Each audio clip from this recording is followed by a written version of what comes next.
Nabi wa Khalilur Rahman Ibrahim itu juga sering debat, malah sama Allah, enggak sama Pak Kores atau sama Pak Rektor, enggak.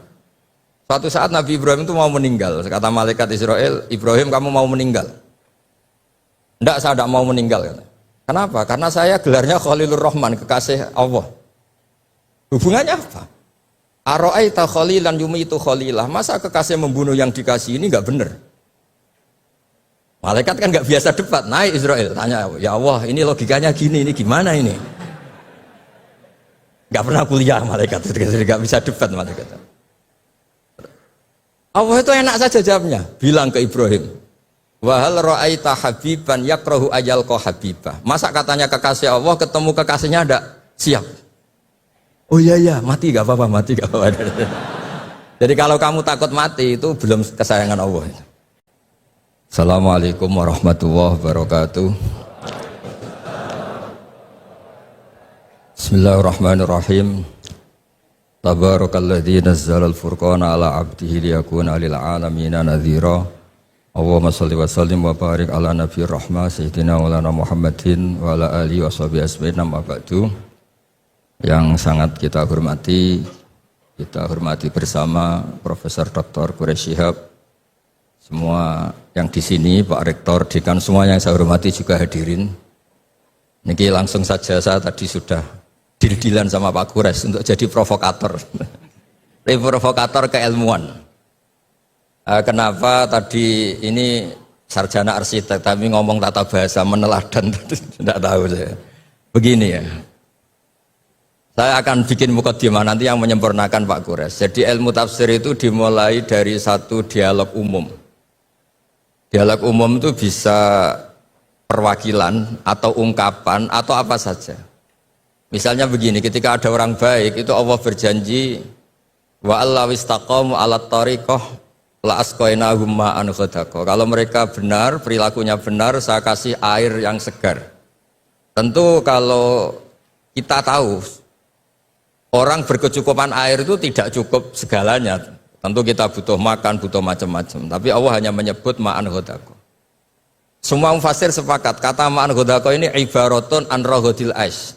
Bahwa ini adalah maksudnya adalah hidup yang nyaman, bukan sekedar berkebutuhan apa? Air.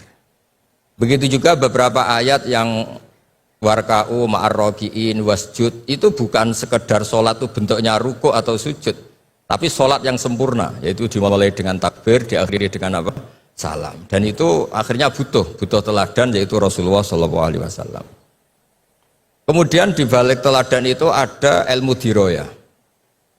Saya termasuk orang yang baca banyak tentang diroyah. Karena korban bulian, jadi ulama itu ya saling membuli, saling mengerjain itu. Jadi suatu saat Nabi Musa itu tanya sama Allah, nggak terima. Memang Nabi Musa ini Nabi paling usil. Untung kita nggak jadi umatnya, kalau jadi umatnya ikut usil. Makanya kalau yang usil itu umatnya Nabi Musa itu, bukan Nabi Muhammad. Nabi Musa itu tanya sama Allah, ya Allah kenapa engkau menjelaskan tentang engkau ada kata-kata la ta'khudhuhu sinatu wala naum, bahwa Allah itu Tuhan yang tidak terkena kantuk. Sinah itu kantuk, wala naum dan tidak terkena tidur. Allah tidak jawab, tapi Nabi Musa disuruh megang kaca tipis itu. Pegang, Musa ini jaga. Ya Gusti, jaga, ternyata tuyut ngantuk gitu Pak Fathul Wahid. Langsung pecah. Kamu jaga gitu ngantuk langsung pecah. Bayangkan saya yang jadi Tuhan.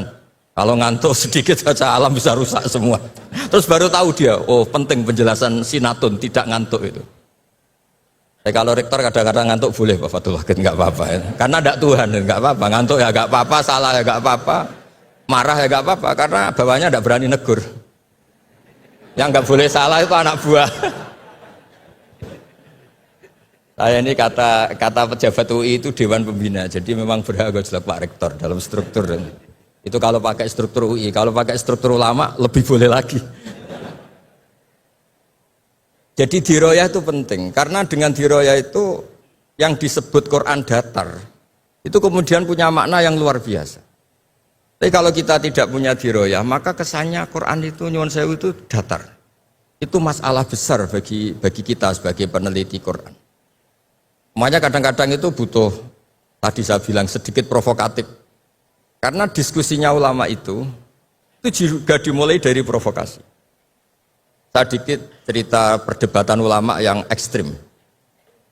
Mu'tazilah itu berpendapat Allah itu hanya menghendaki kebaikan. Karena Allah itu melarang keburukan. Kalau Allah menghendaki keburukan ini paradok. Bagaimana mungkin melarang tapi menghendaki. Jadi Mu'tazilah bingung kalau ngartikan ayat fayudillu wa mayasa wa yahdi mayasa. Terus kata Imam Sanusi itu pengarang kitab Ummul Barohin. Berdebat begini, kalimatnya begini. Idzan waqa'a fi mulkihi ma la yuridu. Kalau kejelekan itu Allah tidak menghendaki, maka banyak di alam raya ini kejadian yang Allah tidak tahu. Jadi kalau Allah dilapuri, ya Allah di dunia banyak maksiat. Waduh itu di luar kekuasaan saya, itu kan masalah ya. Nah, kadang-kadang jawaban provokatif gini itu bisa menghentikan lawan debat. Tapi kata Izzuddin bin Abdissalam yang punya gelar Sultanul Ulama, kamu jangan benci sama Mu'tazilah di konteks ini karena niatnya itu supaya enggak nisbatus syar'i ilallah. Supaya kejelekan tidak diisnatkan ke Allah, tidak disadarkan ke Allah. Itu juga ajaran Allah, ma asabaka min hasanatin fa min Allah wa ma asabaka min sayyi'atin fa min nafsi. Tapi ahli sunnah tetap saja berpikir khairihi wa syarrihi min Allah. Nah, tapi nggak boleh ditanyakan ya. Kalau kamu tanya ini tak cap jadi umatnya Nabi Musa, nggak boleh tanya bab qada qadar. Karena panduannya Rasulullah SAW ngendikane idza dzukiral qadar famsiku. Kalau sudah diskusi qada qadar kamu harus diam. Yang bicara kriminal, pidana. Tapi saya memberi contoh betapa perdebatan di Roya itu penting. Nabi wa Khalilur Rahman Ibrahim itu juga sering debat malah sama Allah, enggak sama Pak Kores atau sama Pak Rektor enggak. Suatu saat Nabi Ibrahim itu mau meninggal, kata malaikat Israel, Ibrahim kamu mau meninggal. Enggak, saya enggak mau meninggal. Kenapa? Karena saya gelarnya Khalilur Rahman, kekasih Allah. Hubungannya apa? Aro'aita khalilan yumitu khalilah. Masa kekasih membunuh yang dikasih ini enggak benar? Malaikat kan enggak biasa debat, naik Israel, tanya, ya Allah ini logikanya gini, ini gimana ini?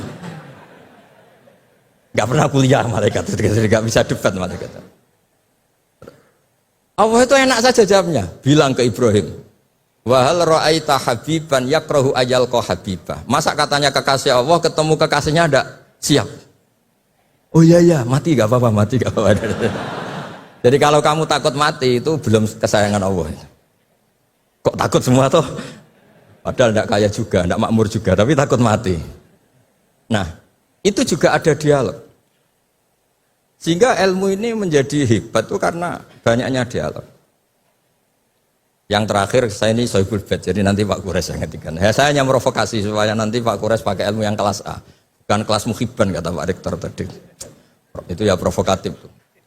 Muhibbin itu sudah luar biasa. Kalau mustame malah turun terus ngantuk itu kalau di Indonesia. Muhibbin itu sudah luar biasa. Ada sekian debat-debat yang misalnya begini di tafsir Tobari.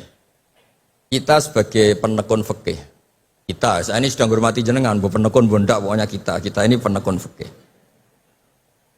Itu yang namanya qasar sholat itu ya sholat rubaiyah dikosor menjadi sunaiyah, duhur menjadi 2, asar menjadi 2. Ya jangan ngosor maghrib jadi 1,5.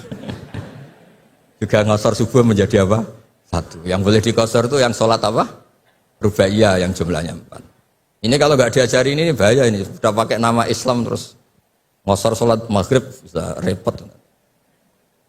Tapi Imam Tobari ngendikan, apapun hebatnya mufassir itu dia terjebak oleh mindset fikihnya. Karena dia fikih ya qasar itu qasrus sholat itu ya 4 menjadi 2. Tapi kata Imam Tobari dalam tafsirnya ini umut tafasir. Nanti Pak Kures bisa menjelaskan.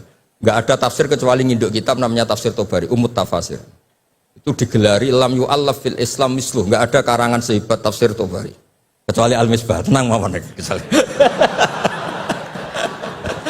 Tenang mawon ini Mbak Caca agak terima, saya ini kan Mbak Naswa agak terima itu ngelihat saya sama abahnya terus ya kecuali enggak apa-apa sudah ini tamu harus dihormati sudah kecuali.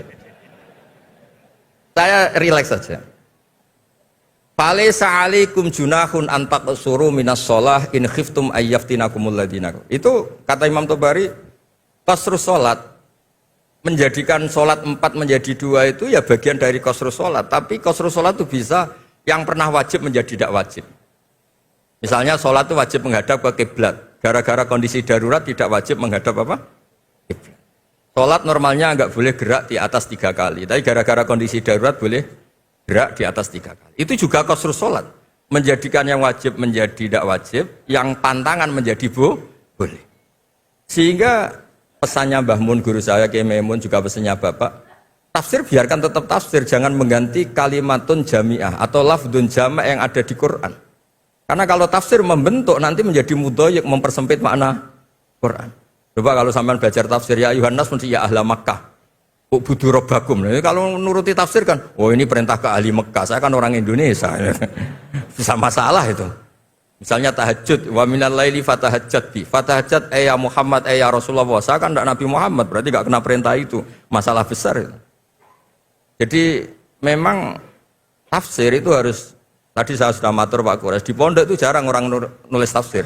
Karena sudah diancam man fasarul Quran bi ra'yihi falyatabawa maq'adahu minan nar. Jadi nulis tafsir itu ya kayak pesen tiket. Enggak usah diteruskan. Nah, yang masalah itu bi ra'yihi, kebetulan Pak Quraisy baca banyak, saya juga baca banyak. Pak Fatul Wahid karena ingin naik kelas ya baca banyak. Nanti setelah enggak rektor ngiyai lagi Pak Wahid ini. Karena kecilnya tuh ngaji di bawah saya di Kudus, di Muawanah. Saya tidak tahu kok jadi rektor. Enggak tahu, makanya dia tadi dalil-dalil itu kayak wong pinter gitu kan. Karena saya juga heran. Masa di depan Pak Quraisy, di depan saya tetap dalil itu luar biasa. Hebat itu, hebat. Luar biasa itu. Pokoknya hebat. Anda harus bangga punya rektor seperti ini, harus bangga. Ya gitu saja. Wassalamualaikum warahmatullahi wabarakatuh.